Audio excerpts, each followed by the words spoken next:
Bismillahirrahmanirrahim. Dr. Nabil, the program director or program leader, okay, and Dr. Faiz, the participant. Ladies and gentlemen, Assalamu alaikum wa rahmatullahi ta'ala, and good morning, still in the morning. Okay, thank you, MC, for today, Dr. Mayan, for introducing me. My topic today, mostly in English, okay, and it's about important topic, which is about suicide risk assessment. We listened to previous talks by Dr. Nizam and Dr. Faiz and highlighted about the facts about suicide, and from Dr. Faiz about suicide prevention. So, suicide is very important. The topic of suicide is very important, and it's very important also to highlight about the suicide risk assessment, because it is an integral part of the suicide management. So in this topic, I'm going to talk about how are going to conduct proper suicide risk assessment that include the elements of suicide risk assessment include. Remember, this is very important. We are going to assess the potential risk factors for suicide, and also about the important warning signs for suicide. Then about proper suicide inquiry that include assessment of the suicidal thoughts or ideation, plans, intent, suicidal behavior, and also about the reproductive factors against suicide. And we are going to talk about important tools that can be helpful to be used for suicide risk assessment. And also, at the end, we should able to determine the level of suicidal risk. So let us go through these slides and share these informations. You know that suicide can be defined as the fatal outcome that deliberately initiated and performed with the knowledge and expectation of its fatal outcome. So it is the act of intentionally ending one's own life. While suicidal attempt, it is self-injury behavior that with non-fatal outcome that performed with the knowledge of with the intention to die. So these terms are very important. Then it should be differentiated from also another term, which is deliberate self-harm. Deliberate self-harm, or sometimes can be called as parasuicide, or self-poisoning, or self-laceration, all these under the term of deliberate self-harm, which is able to describe as willful, self-inflicted, painful, destructive behavior or injuries without intention to die. So it is intentional and repetitive behavior that involves infliction of harm to own bodies and without suicidal intent. So the most of these are impulsive rather than well planned. And most of the people that you are using the self-harm, they have poor coping mechanism. They use this as a coping mechanism to escape from severe psychological distress. But it is very important to highlight and to notice about these acts, because it can be one of the risk factors for suicide. And about 1 in 6 repeat the deliberate self-harm within 1 year.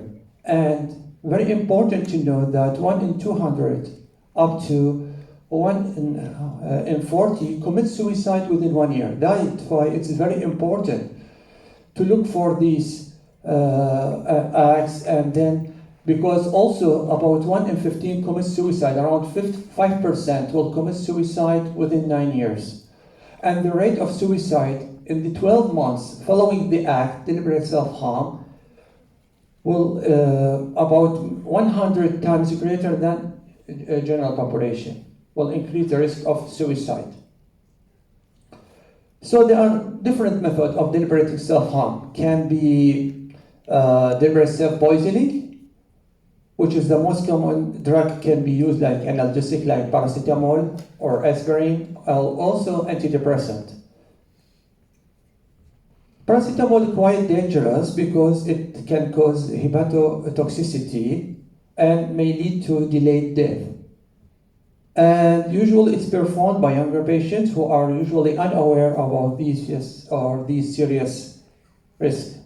Other method of deliberate self-harm is self-laceration or self-injury.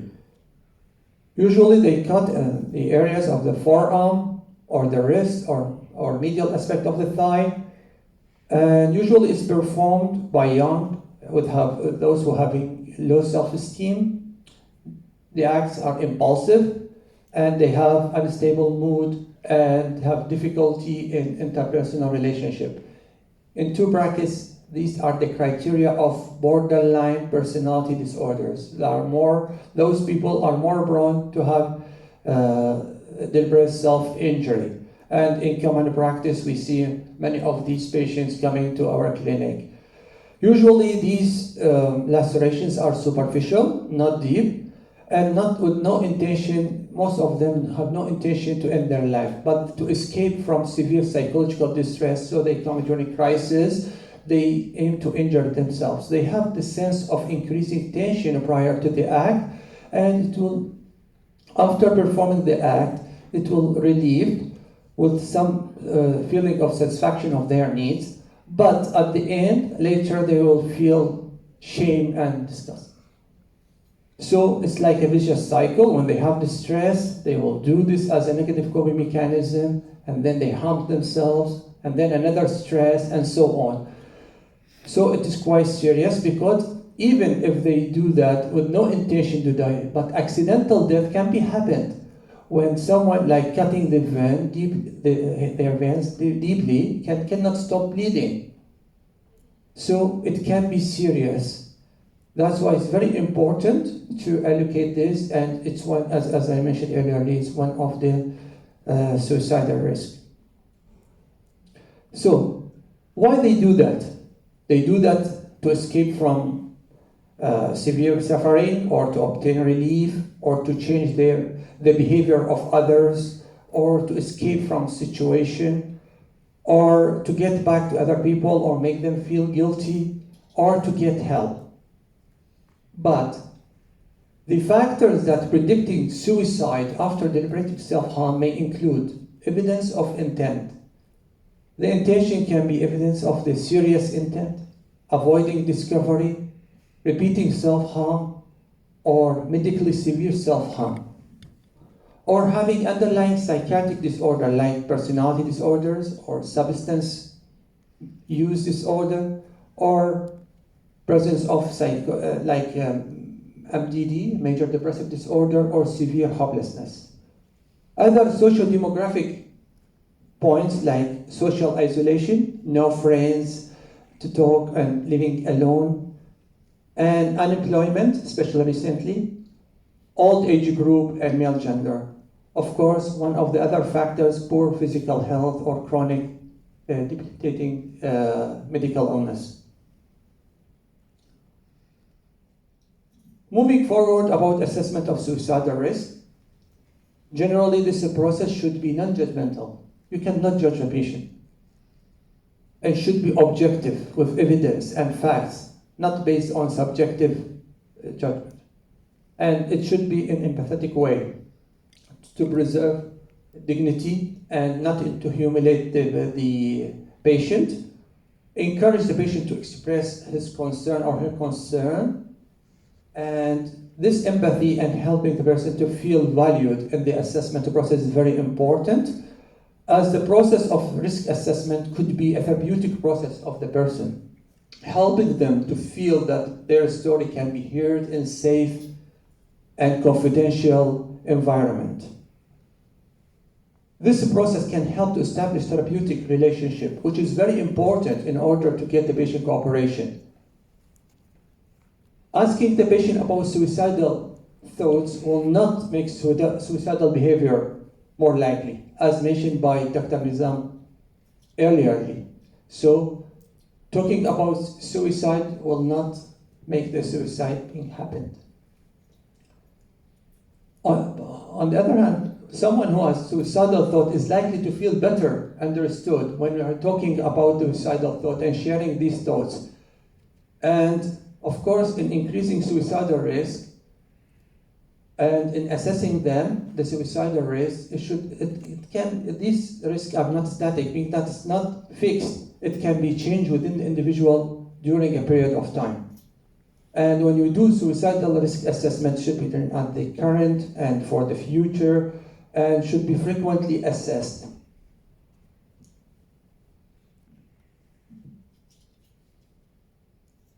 So, how we can do a proper suicide inquiry?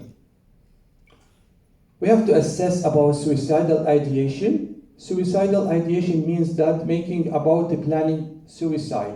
So, it's thinking about planning suicide can be range from just consideration about suicide to full detailed plan.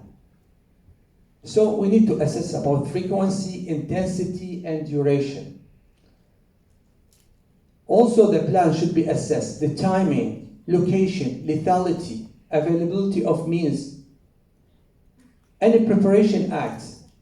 Did the patient, for example, prepare for that? They plan, like for example, they start to collect drugs and use it for suicide, or buying some dangerous method in order to be used for suicide.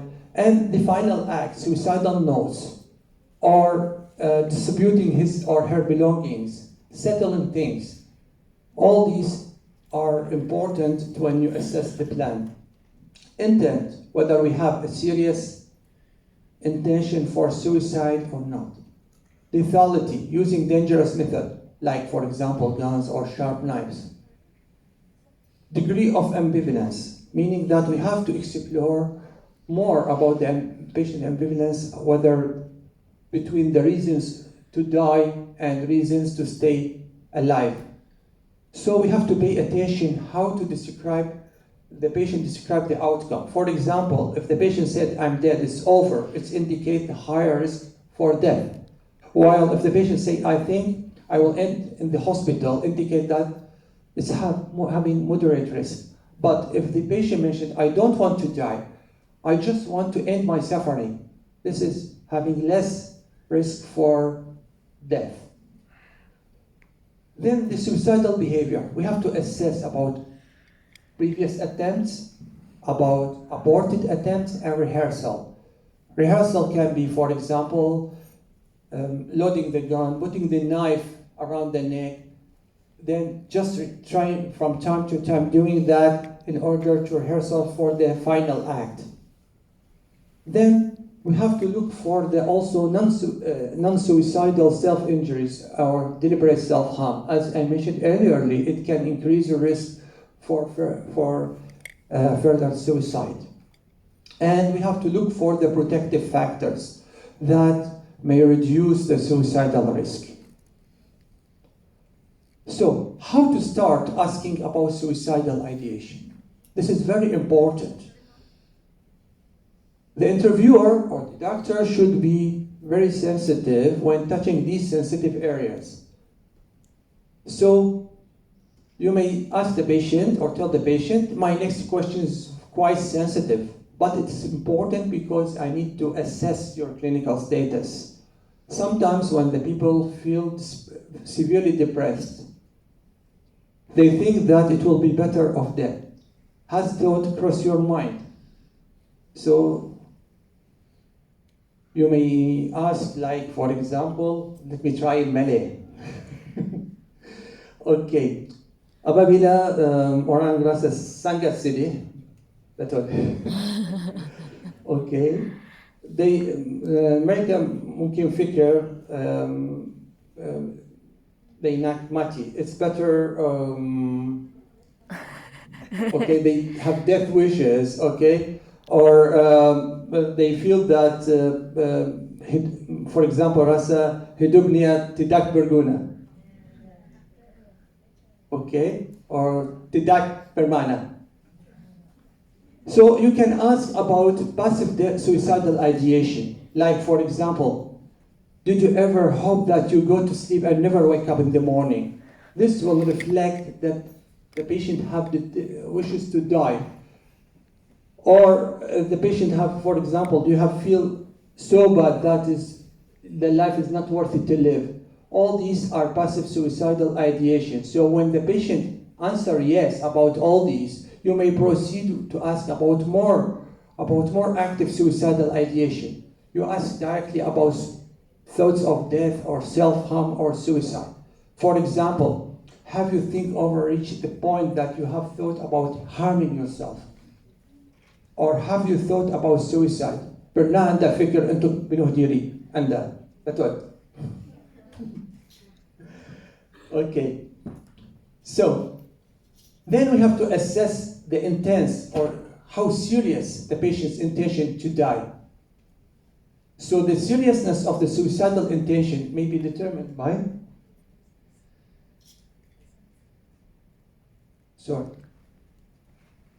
Okay. Was the suicidal act carefully planned or was impulsive? Meaning that did the patient spend time to think about this, how to implement his plan to kill himself or herself? Like, for example, they go and think about searching in the website for the method, preparing things or buying things in order to conduct this act. Was the suicidal act or they do the final act, like, for example, write the suicidal notes or a will? Any precautions were taken to avoid discovery, meaning that he planned or she planned to do the act where the places that there is nobody there to save them? Did the patient seek help after the suicidal act? What method of self-harm was involved? Was the patient alone at that time or in the presence of others? Where was the patient when he or she self-harmed? What was going through his or her mind at the time? Did he think about self-harm within their lives? What was the patient's condition or intention during the suicidal attempt? Was he confused or ambivalent about whether the reasons between the reasons to live or reasons to die? Did he seek help or not? So, evidence of serious intent can be included when we have a planning in advance, meaning that the patient planned for this act few days or more prior to the act, using dangerous method, like, as I mentioned, sharp knives or guns or jumping from a high building. No attempt to obtain help afterward, and precautions to avoid discovery. Writing suicidal note. Serious in asking for forgiveness and presence of severe life event, whether it's medical or psychological or social problem.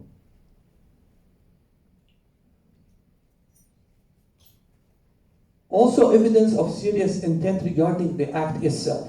The patient carried out the final act, writing the will, or the patient has reached the method and prepared for the act, like, for example, as I mentioned, stocking or bills or buying a robe, and then learned how to, searching in the tube, how to knot the rope, to tie the knot, and so on, for hanging himself. Did the patient perceive the act, it is a lethal, with high lethality or not? Did the patient took any precautions not to be found? And the patient attempt is discovered by chance.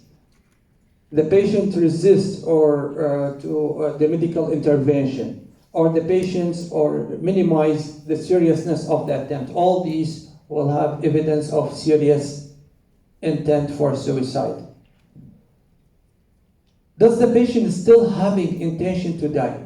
We need to assess about the current and future attempt. This is to assess, as I mentioned, the current. So how does the patient feel about the attempt now? Does he or she regret the act? Does the patient feel relieved or remorseful upon being saved? Does the patient still feel suicidal?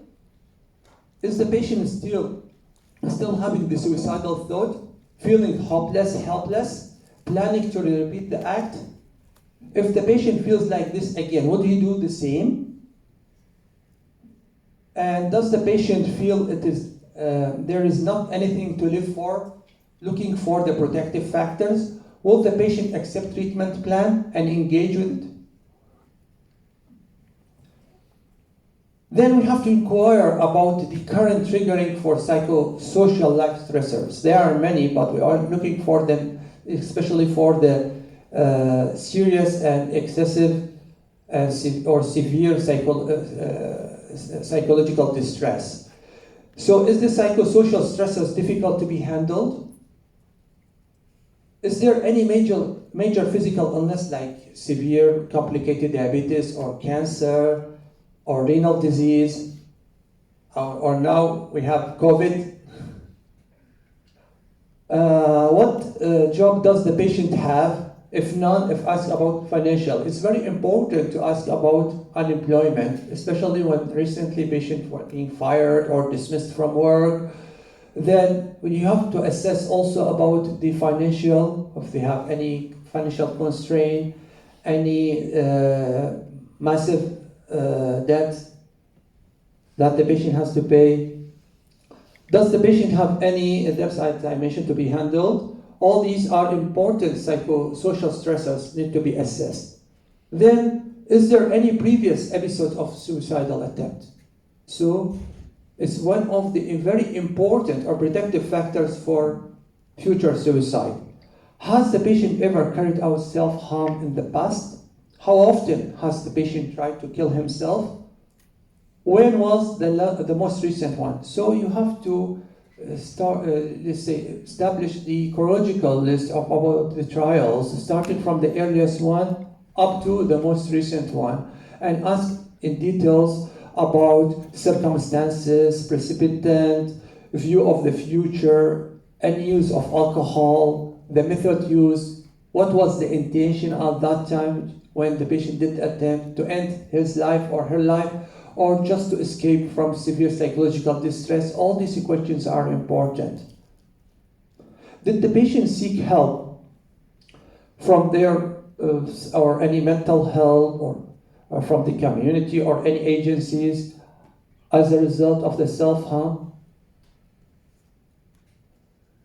Is there any underlying psychiatric disorder? This is very important to assess when someone is having high suicide, in order to know that whether the patient is having high suicidal risk. It's very important to assess his mental state and taking detailed psychiatric history. Has the patient any previous admission to psychiatric hospital? Has the patient any features of depression? You know that depression is associated, the main cause or one of the causes of suicide is depression, but it's not the only cause. But in depressed patient, we should assess about suicidal ideation and suicidal thought, because it's one of the features of MDD. So you have to assess about the mood. You may ask about how do you feel, how is your feeling lately. Look for the that persistent or significant sadness. Significant sadness meaning that Rasasiddhi Sibanjak Hari or then Sityap Hari, meaning that it is for the most of the day, nearly every day, not on and off feeling of sadness or normal sadness that we, all of us, facing when we have some bad news or some stressors. So we should look for the persistent sadness and hopelessness, anhedonia, worthlessness, guilt feelings, loss of appetite, sleep disturbances. All these are features of MDD. Then, sometimes in severe depression, we have psychotic features in which the patient hears voices telling him that you are useless, or sometimes commanding in nature, telling the patient, kill yourself, and the patient will act on these psychotic features. Also, in other psychotic disorders like schizophrenia, so suicide is high in schizophrenia. Why? Because of many reasons. Can be due to the symptoms of schizophrenia, like auditory hallucinations, commanding in nature. Then the patient heard the voices telling him to kill himself, and then the patient will act on these voices. Or it can be as depression, because depression can be occurred in schizophrenia, especially when the patient gained some insight and started to have, to understand the impact of the illness on his life, losing his, affect his career, affect his family and relationship. Okay, this is what we call it post-psychotic depressive disorder of schizophrenia, in which the suicidal risk is high. Also, on substance use disorder and other personality disorders like borderline personality disorders, meaning that we have to assess about any mental illness that can maybe increase the risk of the suicide. Then we have to assess the patient's potential to harm others in addition to himself or herself. This is very important. We can ask the patient, are there other people who the patient may think be responsible for his suffering or experiencing, like those with having persecutory delusion? They believe that other people are responsible, they are responsible for their suffering, so they may become homicidal. Or are there other people that the patient would want to die with him?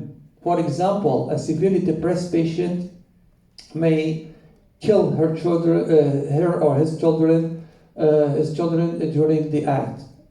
So this it happened in real life.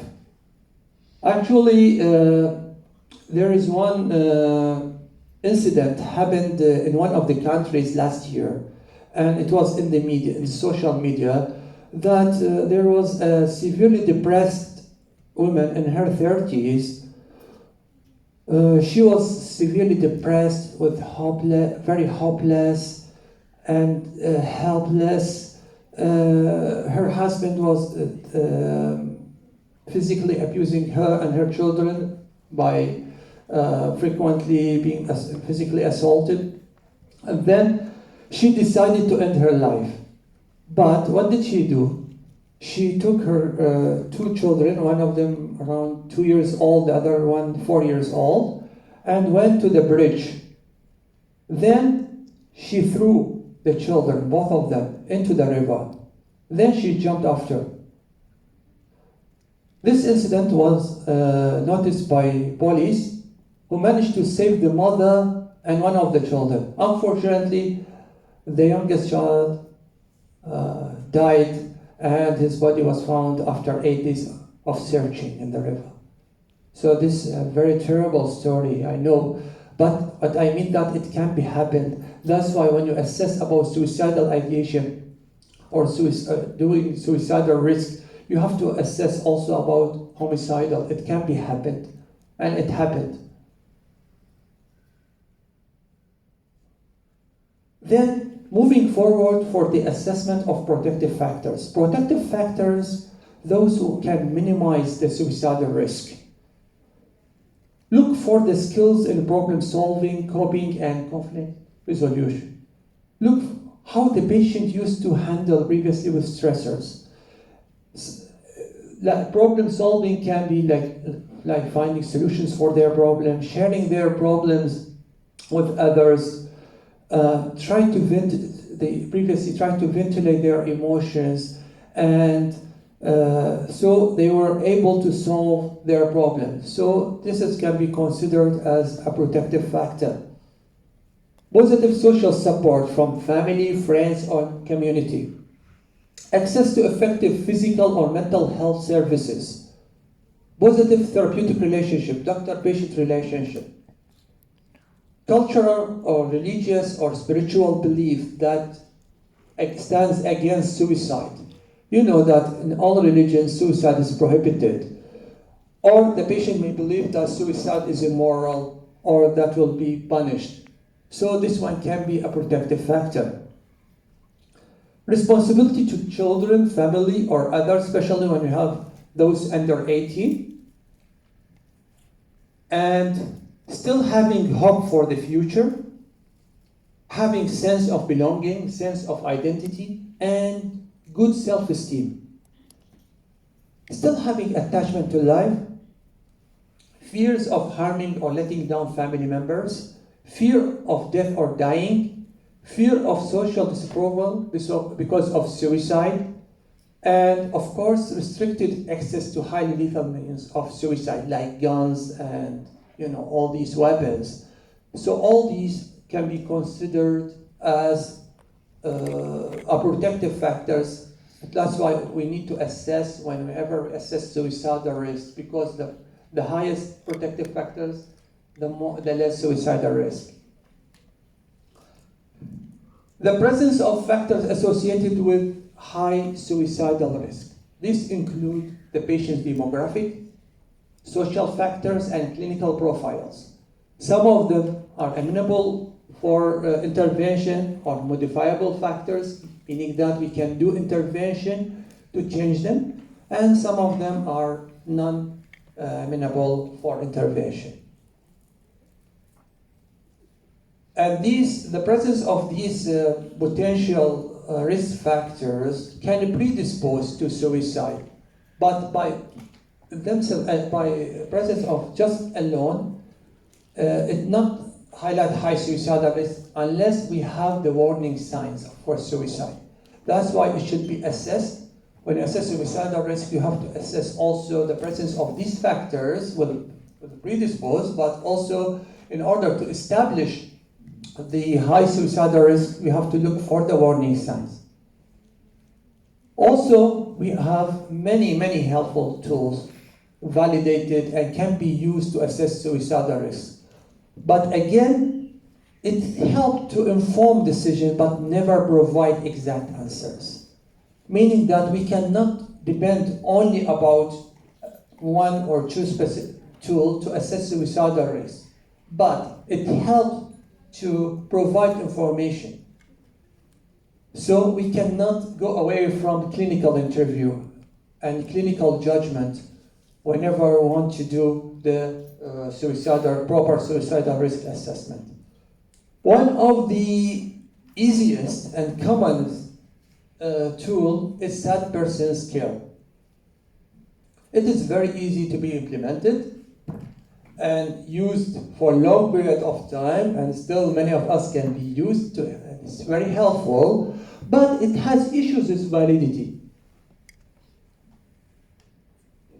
You know that sometimes the suicidal risk is underestimated. Some studies have found that it can underestimate the suicidal risk compared with the clinical interview. I can give you an example.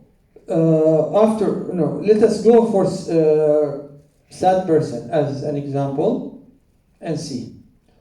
So sad person is developed by Peterson, and the letters in sad persons associated with demographic and behavioral and psychosocial risk factors. So you can see SAD stands for, S stands for gender or sex. So men having, it's more to give 1 point if the patient is male. Age is older people, and those also, those between the age of 15 to 21. Depression, D for depression or marked hopelessness. P for previous attempts, more likely to complete the suicide. E stands for ethanol or drugs, alcohol or drugs. R for rational loss, if the patient is psychotic, like for schizophrenia, affective illness, MDD with psychosis. S for social support lacking. And then O for organized suicidal plan or obvious intent, if a plan made using lethal method, and precautions to avoid discovery. N for non-spouse, like divorce or separated or widowed or widower. And S for sickness, especially when we have chronic, severe, debilitating illness. So we give 1 point for each if present. So total score is 10. So the cutoff point is 5, but in more details, 0 to 2 is no real problem.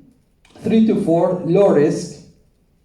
5, the cutoff point, up to 6, moderate risk. Strongly consider hospitalization, voluntary or involuntary, depending on the assessment of warning sign and other factors. 7 to 10, very high risk.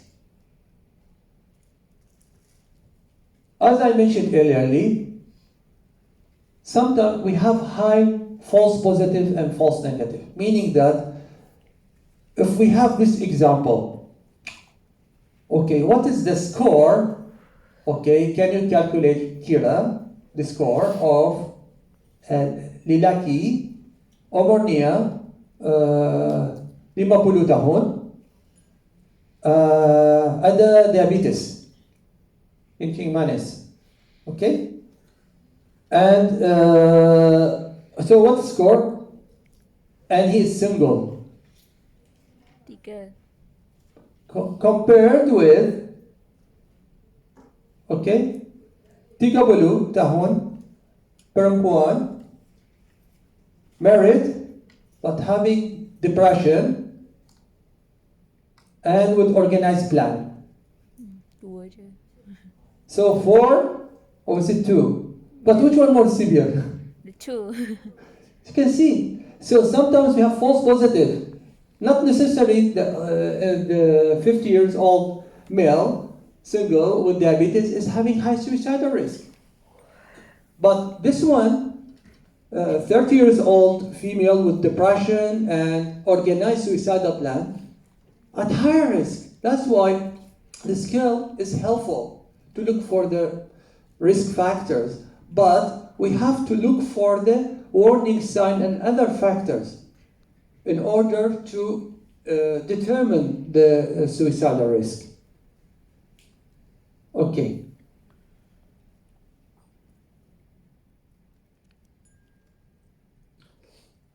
Other scale, line-hand risk assessment is better, better validity, but also we cannot use it alone. Back suicidal intent scale also very helpful in assessing the suicidal intention. Then we have Columbia Suicide Severity Rating Scale mentioned by Dr. Faiz. So any one of them can be used, but it cannot depend on it as alone. To only measures for assessment of suicidal risk. Here we can see that we have many potential risk factors for suicide.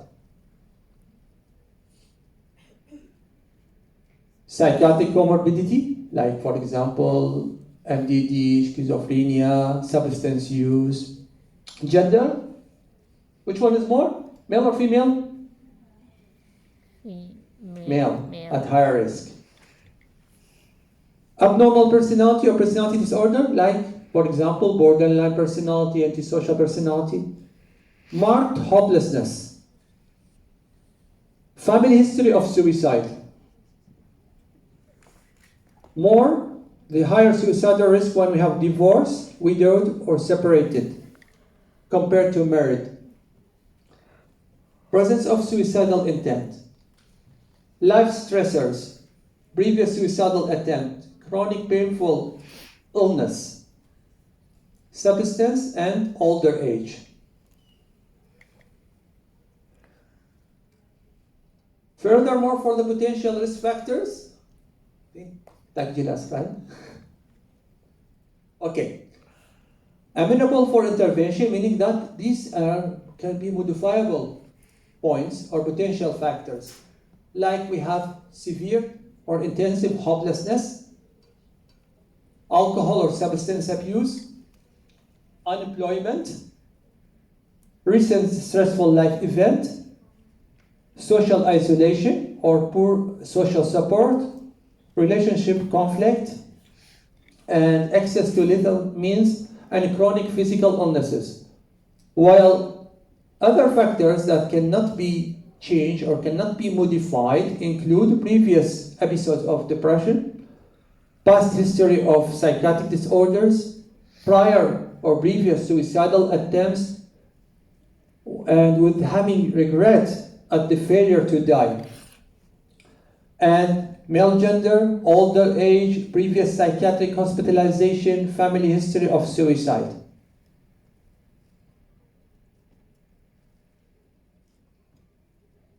Also, this table shows the difference in the socio-demographic factors and physical health factors between high risk and low risk. So we can see concerning the age, those who are over 45 are at higher risk compared to those younger age. Gender, male gender, marital status, more among divorce, employment, especially those unemployed, and also those with having physical illness, especially chronic physical illness, and those who having excessive substance intake, severe depression, psychosis, hopelessness, substance use. Regarding the suicidal activity, concerning suicidal ideation, those who have frequent, intense, and prolonged at higher risk compared to those who having infrequent or with low intensity. Concerning suicidal attempt, higher risk when we have multiple attempts, well-planned, organized, using dangerous method, and they have also rescue is unlikely compared to others. And personal factors, poor achievement, poor insight, poor support, and socially isolated, and unresponsive or poor family support. All these will increase the risk of suicide or our potential risk for suicide. Risk factors for suicide. Then, we need to have specific questions to ask about overdose. When the patient coming with overdose, but I start late. It's unfair. Okay, I'll make it fast. Okay, we need to ask about what the medication did the patient take, where did the patient get from, how much the medication, did the patient take, what did the patient think about the amount of medication, and what is the patient expectation about this amount of medication? Is it going to die or not? How long did the patient think about taking an overdose? What did the patient do after taking the medication? Did he seek for help? Was the patient found accidentally and brought to the hospital? So we need to know also about his or her intention. The same thing we have to ask about the cutting or deliberate self-laceration. Where are the cuts? How many cuts are there? Are they deep or superficial? How did the patient feel while he is the cutting himself or herself? How did the patient feel when he saw the blood? What did the patient hope the cutting would do? Okay, these are the questionnaires that or tools that can be used. Okay. Okay. Reaching the key messages. So, when assessing the suicidal risk, we have to consider about the pervasiveness of the thought, whether it's persistent and intense, presence of organized plan, lethality of the plan or attempt, availability of dangerous method, and likelihood of rescue. Indicators of increased suicidal risk will include preparations for death, like, for example, settling affairs, distributing his or her properties, writing a note, asking for forgiveness. Sudden change of the mood, meaning that suddenly swing in the mood, like become irritable, angry, restless, depressed, lack of future plan, recent loss, and the symptoms: insomnia, hopelessness, severe anxiety, extreme agitation. Risk factors alone, as I mentioned earlier, they don't allow accurate prediction of a specific individual risk, but it should be measured along with the warning sign and other factors in order to have a proper estimation or assessment of the suicidal risk level. Asking about suicide should be done in every psychiatric assessment. Asking about suicidality doesn't suggest it. And we should not ignore someone's suicidal comment, threat, or gesture. Whenever you are, let's say, dealing with the patient, if the patient make any suicidal gesture or telling you or just mention about comment about suicidal ideation, you have to take it seriously. Then the spectrum of suicidality starting from the passive thoughts, just thoughts of death wishes, towards the more active suicidal plan and intent. And we should rely on a clinical judgment. So the assessment tools will help about decision, but they never provide the exact answers. There is no absolute predictive test or criteria. It depends totally on clinical judgment. And we have to do detailed history taking and proper mental state examination in order to get a proper suicidal risk assessment. Okay, in this figure, this demonstrates that the potential risk factors that can be seen here, like unemployment and divorce and social isolation, the factors that we discussed earlier, these are factors considered as low risk, and it can predispose towards the suicide. But in order to establish the assessment of the suicidal risk assessment, we have to look for the warning sign. Warning sign can start and will gradually increase intensity from bottom towards up.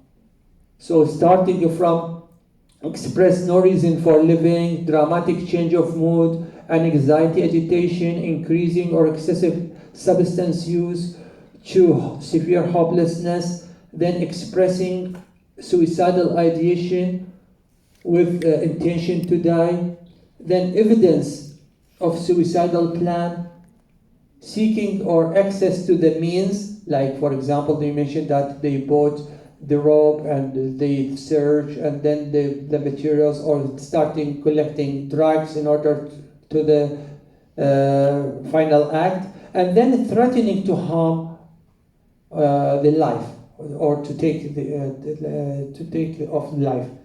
So this is the very high risk. So lastly, this is the last slide. How do we use all these previous components, like the assessment of the